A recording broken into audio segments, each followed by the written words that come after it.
नमस्कार, मैं हूं पवन त्यागी। नेताओं के घोटाले घपले में यदि पुलिस, ईडी, सीबीआई कार्रवाई करे तो उनके पास एक बचने का सीधा सा बहाना है कि बदले की कार्रवाई हमसे की जा रही है। ठीक इसी तरह पश्चिम बंगाल का अभिषेक बनर्जी, जो कि भतीजा है ममता बनर्जी का, उनके ऊपर ईडी ने शिकंजा क्या कसा, फट से बोले कि ये जो है अमित शाह मुझे डरा नहीं सकते, सीबीआई ईडी से धमका नहीं सकते और मैं उनसे त्रिपुरा छीन के रहूंगा। अरे त्रिपुरा का इससे कोई लेना देना नहीं है, केस है कोल घोटाले का। और कोयला घोटाले में पश्चिम बंगाल में जो घोटाला हुआ, उसने ये बात खोली है सीबीआई की जांच में कि जो कोयले का घोटाला हुआ था उसमें आपको बताएं, एक जो है उसमें पकड़ा गया था कोल घोटाले में अनुज माझी। ये अनुज माझी नाम का व्यक्ति पकड़ा गया था 2020 में, और ये जब गिरफ्तार हुआ तो इसने अपनी गिरफ्तारी से बचने के लिए जो पश्चिम बंगाल की पुलिस में इंस्पेक्टर हैं अशोक मिश्रा, उनको अपने एक दोस्त को कहा कि ये अशोक मिश्रा को कुछ करोड़ रुपए पहुंचाने हैं। वो कितने करोड़ थे अभी उसकी जांच चल रही है, लेकिन ये मामला है कि करोड़ों में पैसे दिए गए और वो पैसे कार्टून में भरकर गाड़ियों में, आप समझ लीजिए, ट्रांसफर हुए थे। और जब लॉकडाउन लगा हुआ था उस टाइम की बात है, तो यानी सरकारी गाड़ियों का इस्तेमाल हुआ लॉकडाउन के समय में। जब देश के अंदर लॉकडाउन लगा था तो सरकारी गाड़ियों को कोई रोकता नहीं था, उनको पुलिस की गाड़ी है या प्रशासन की, उनके पास है। उस गाड़ी का इस्तेमाल कैसे हुआ, किसने परमिशन दी, और इस सब में बताया गया कि अभिषेक बनर्जी की संलिप्तता है। ये पैसे इंस्पेक्टर के पास नहीं गए, जितने भी ये करोड़ों रुपए गए थे, ये पैसे अभिषेक बनर्जी के पास गए। और अभिषेक बनर्जी की पत्नी भी इसमें इन्वॉल्व है और एक कंपनी बीच में इसमें रखी गई। मतलब बहाना एक बीच में कंपनी का लाया गया और इसमें पैसे लेने के लिए आपको बताएं लीज एंड बाउंड नाम की एक कंपनी थी, वो कंपनी का सहारा लिया गया और उस लीज एंड बाउंड से जुड़ी हुई है अभिषेक बनर्जी की पत्नी। तो ईडी के जो सम्मन हैं वो अब सम्मन हुए हैं। इसमें पहले से ही 16 पुलिसकर्मी गिरफ्त में हैं। ये जो पुलिसकर्मी जो भी शामिल थे इस कैश के ट्रांजैक्शन को लेकर, और जिन्होंने ये इंस्पेक्टर जो अशोक मिश्रा है इसके जरिए ये जो पैसे पहुंचाए, तो कौन कौन से पुलिसकर्मी थे जो गाड़ियों में रखकर उस कैश को ले जाते थे। ऐसे सीबीआई ने 16 पुलिसकर्मियों को पकड़ा है, लेकिन अब ईडी इसमें जांच कर रही है क्योंकि वो पैसे भी रिकवर करने हैं और आय कहां से आई ये पता है कि फर्जीवाड़ा हुआ रिश्वत बचने के लिए। कोल का जो घोटाला घपला है, यानी कोयले की खदानों से अवैध खनन किया गया, सरकार को जो पैसा मिलना था वो ना मिलकर पब्लिक का पैसा लोगों में बटा, नेताओं में बटा। यानी ममता बनर्जी की सरकार में ये घपले घोटाले सब होते रहे। अभिषेक बनर्जी उस सब घपले घोटाले का मास्टरमाइंड या यूं कहें इसमें हिस्सेदार है, उस अपराधियों को बचाने में। तो अब ईडी को गिरफ्तारी चाहिए और गिरफ्तारी से ही पता लगेगा कि पैसा कहां है, पैसे की रिकवरी तभी होगी, कितना पैसा था, कब इस तरह के कोल घोटाले के अपराधियों को बचाने के लिए क्या क्या किया गया। और इसलिए जो है आपको बताएं, जो ईडी ने सम्मन किए हैं उसमें सीआईडी के पूर्व एडीजी ज्ञानवंत सिंह हैं, उनको दिया गया है। एडीजी, क्योंकि सीआईडी ने इसमें ठीक से जांच नहीं करी, सीआईडी ने भी पैसा खाया, तो सीआईडी के जो एडीजी हैं ज्ञानवंत सिंह, उनको सम्मन दिया है। अभिषेक बनर्जी के वकील हैं संजय बसु, उनको गया है। और अभिषेक बनर्जी और उनकी पत्नी रुजिरा, ये इतने लोगों को 6 सितंबर को ईडी के सामने पेश होकर और जांच में शामिल होना पड़ेगा। इन सबको पकड़कर जब पूछा जाएगा कितने किसको पैसे मिले, देने वाले ने तो बता दिए हैं कि मैंने इतने करोड़ रुपए दिए। ये सब अभी जांच का मामला है इसलिए खोल नहीं सकते, लेकिन उन्होंने बता दिया कि भाई मैंने तो इतने करोड़ रुपए दिए, सीबीआई को जानकारी है। सीबीआई ने इस केस में ईडी को ट्रांसफर कर दिया क्योंकि पैसे से जुड़ा हुआ मामला है और कैश में पैसा इकट्ठा हुआ है, कई और तरीके से हुआ है और हो सकता है देश के बाहर भी ये पैसा भेज दिया गया हो।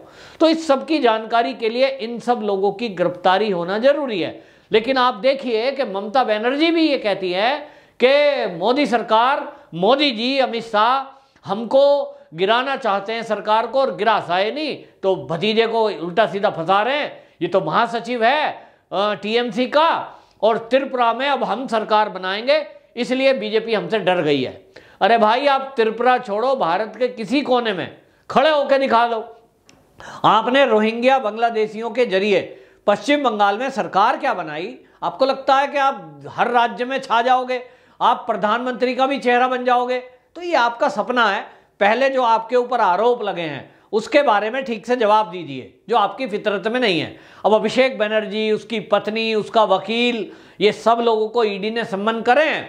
इधर उधर की बातें ना करके सम्मन का आदर करो, ईडी के सामने पेश हो, और जो ईडी सवाल करती है उसको बताओ, तो ईडी अपना काम करेगी। आप त्रिपुरा में सरकार बनाने का काम कर लेना, कौन मना कर रहा है?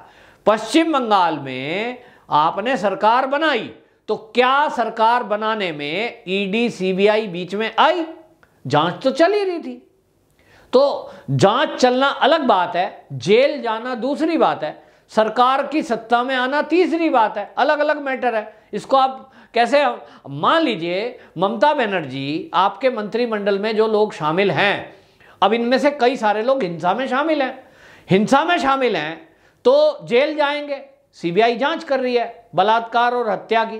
क्या बलात्कार और हत्या गंभीर अपराध नहीं है? जी गंभीर अपराध है। इसकी जांच अगर सीबीआई कर रही है तो ममता बनर्जी बीच में क्यों बौखला रही है? उनको कहना चाहिए ठीक है, जिन बच्चियों के साथ रेप हुए, वो बच्ची तो पश्चिम बंगाल की थी ना बच्चियां, तो उनके साथ न्याय होना चाहिए। अब जो भी उस लपेटे में आएगा, जो जिसने अपराध किया है, चाहे वो एमपी हो, एमएलए हो, कोई मंत्री हो, आपको कहना चाहिए कि सीबीआई सख्त कार्रवाई करे और जो भी दोषी हैं उनको सजा मिलनी चाहिए। लेकिन आप ऐसा वर्ड नहीं बोलती। इसका मतलब आपके मन में है कि जो टीएमसी के लोग हों, वो कितनी भी गुंडागर्दी करें, वो कोई भी अपराध करें, उनके खिलाफ कोई एक्शन नहीं होना चाहिए। तो भाई कानून ऐसे थोड़ी चलता है, कानून दो तरह से थोड़ी सोचता है। कानून तो एक ही तरह से चलता है, सबको समान रूप से देखता है, सजा सबके लिए बराबर है। नारायण राणे केंद्रीय मंत्री हैं जी मोदी सरकार में, इसी मोदी सरकार में जहां अमित शाह गृह मंत्री बैठे हैं, लेकिन उनको उद्धव ठाकरे ने गिरफ्तार करा दिया ये कहकर कि अपमानजनक बातें बोली। गिरफ्तार हुए, कोर्ट ने ये बात अलग है कि जमानत पे छोड़ा है, लेकिन गिरफ्तार भी हुए। तब सारा विपक्ष ताली पीट रहा था कि देखा, कानून को अपना काम करने देना चाहिए। कानून ने अपना काम किया। अब अगर कांग्रेस की सरकार होती या अंधेरगर्दी कहें वो होती, तो सब अपने हैं। मोदी जी भी नारायण राणे के हैं, अमित शाह भी नारायण राणे के हैं, सीबीआई सब कुछ उनके अंडर है, तो नारायण राणे जेल ही ना जाते। लेकिन ना तो इस पे अमित शाह जी ने कुछ बोला, ना मोदी जी ने कुछ बोला, बीजेपी का कोई लीडर नहीं बोला। ये जरूर कहा कि ये गिरफ्तारी असंवैधानिक है। असंवैधानिक शब्द इसलिए इस्तेमाल किया क्योंकि एक छोटी सी बात पर आप पहले ही जब योगी जी को उल्टा पुल्टा बोल देते हो, तो इनके मुंह से भी गुस्से में कोई चीज निकली, इसको इस तरह से नहीं लेना कि जेल भिजवा दिया। तो ठीक है, आपने कुछ नहीं बोला, लेकिन ममता बनर्जी यही काम जब आपके खिलाफ होता है, और आपके खिलाफ नहीं हो रहा, वो अपराधियों के खिलाफ सीबीआई कार्रवाई कर रही है, तो आप कहते हो हमें डराया जा रहा है। तुमको कौन डरा रहा है? जेल जाएंगे वो जिन्होंने बलात्कार किए, जेल जाएंगे वो जिन्होंने बीजेपी कार्यकर्ताओं की हत्या की। तो इसमें आपको कौन डरा रहा है? डरना चाहिए उनको जिन्होंने अपराध किया है। और जब वो जेल जाएंगे तो इससे आपकी सरकार कैसे गिरेगी? भाई आपकी सरकार में तो बहुत सारे एमएलए हैं, और एमएलए 200 से ऊपर हैं। अगर 75 एमएलए 70-75 जो आपके कार्यकर्ता हैं ये कहीं टीएमसी के होते तो लगता भाई जेल चले जाएंगे। अब जेल जाने से भी सरकार गिरती नहीं है। ममता बनर्जी, आपको कानून की जानकारी होनी चाहिए। तो आप बेमतलब का बहाना बनाना छोड़िए। पश्चिम बंगाल की भी सरकार यदि मोदी को गिरानी होगी, अमित शाह जी को गिरानी होगी, तो उनको किसी और इस तरह के ड्रामे रचने की जरूरत नहीं है। उसके लिए बहुत सारे तरीके होते हैं, और इनमें से एक भी तरीका, असंवैधानिक जो तरीका है, वो मोदी जी और मोदी जी की सरकार में कोई व्यक्ति उसको इंप्लीमेंट करने नहीं जा रहा। करनी होती तो सरकार बना ही ना पाती आप। तो इस बात को भूल जाइए और इस बात को मत बोलिए। आपकी भाषा एक महिला होने के नाते होनी चाहिए थी कि जिन बच्चियों के साथ, महिलाओं के साथ बलात्कार हुआ, उनके साथ न्याय हो, लेकिन आप नहीं बोलती क्योंकि आपका भतीजा अब लपेटे में आ रहा है, तो भतीजे की बहू भी आ रही है लपेटे में। ईडी का सम्मन गया है, पैसे का घपला हुआ है, करोड़ों रुपए की रिश्वत बंटी है, और कोल घोटाले में जो अपराधी पकड़ा गया है वो अपराधी अनूप माझी खुद बोल रहा है कि मैंने कई करोड़ रुपए पुलिस के इंस्पेक्टर को दिए। अब इस पुलिस इंस्पेक्टर ने किस किस को दिए ये तो यही बताएगा। तो इंस्पेक्टर जेल में है, बता रहा है, बता दिया, तो भाई आप भी स्वीकार कर लो। लेकिन सरकार को तो पैसे रिकवर करने हैं, ईडी का ये काम है, तो ईडी अपना काम करेगी और उस काम को करने दीजिए। आप कोई बहाना बनाकर बच नहीं सकते। त्रिपुरा में राजनीति करिए, लेकिन राजनीति में ये जरूर तय होगा जब त्रिपुरा का चुनाव आएगा कि आप कौन हैं। टीएमसी के नेता हो ना, लेकिन आपके बारे में बताया जाएगा कि अभिषेक बनर्जी वो हैं जिनके ऊपर कोल घोटाले में फंसने का आरोप है। और हो सकता है अभी त्रिपुरा का चुनाव में अभी टाइम है, तो तब तक तो कुछ ना कुछ ईडी सीबीआई नतीजा निकाल देगी, तो उस समय बताएगा कि आप चुनाव लड़ने लायक बचेंगे भी कि नहीं, आप चुनाव प्रचार कर पाएंगे कि भी नहीं। हो सकता है आप उस समय जेल में हो, तो चुनाव प्रचार करेंगे कैसे। और अमित शाह जी को जो आप चुनौती दे रहे हो कि हम आपसे त्रिपुरा लेके रहेंगे, ठीक है ना, तो आप जो है छीन लेंगे शब्द इस्तेमाल मत करिए। कोई वो मोबाइल फ़ोन या कोई छोटा मोटा खिलौना नहीं है कि आप छीन लेंगे। वो हमारे देश का एक प्रांत है, एक राज्य है, वो छीनने जैसी कोई चीज़ नहीं है। आप कोई पाकिस्तान या दूसरी भाषा इस तरह की ना बोलें जो दुश्मन देश बोलते हैं। चुनाव है, चुनाव में सब लोग लड़ते हैं, आप भी लड़िए। और आपकी जो पोल पट्टी अभी तक खुल रही है उससे तो यही लग रहा है कि आगे आने वाले समय में आपकी सरकार बाकी कहीं तो आनी नहीं है, और बाकी कहीं पहले भी नहीं आई है। आपका कोई आधार है नहीं। पश्चिम बंगाल में आधार था, वो बांग्लादेशी घुसपैठी और रोहिंग्याओं के कारण, वो भी अब अगली बार जब तक आप इस लायक बचेंगे ही नहीं जब अगला चुनाव आएगा। फिलहाल आपकी तो ये जो मुसीबत है ये ईडी और सीबीआई की कार्रवाई से बढ़ने ही वाली है। हो सकता है ममता बनर्जी के भतीजे अभिषेक और उसकी पत्नी को जेल की हवा भी खानी पड़े। वंदे मातरम।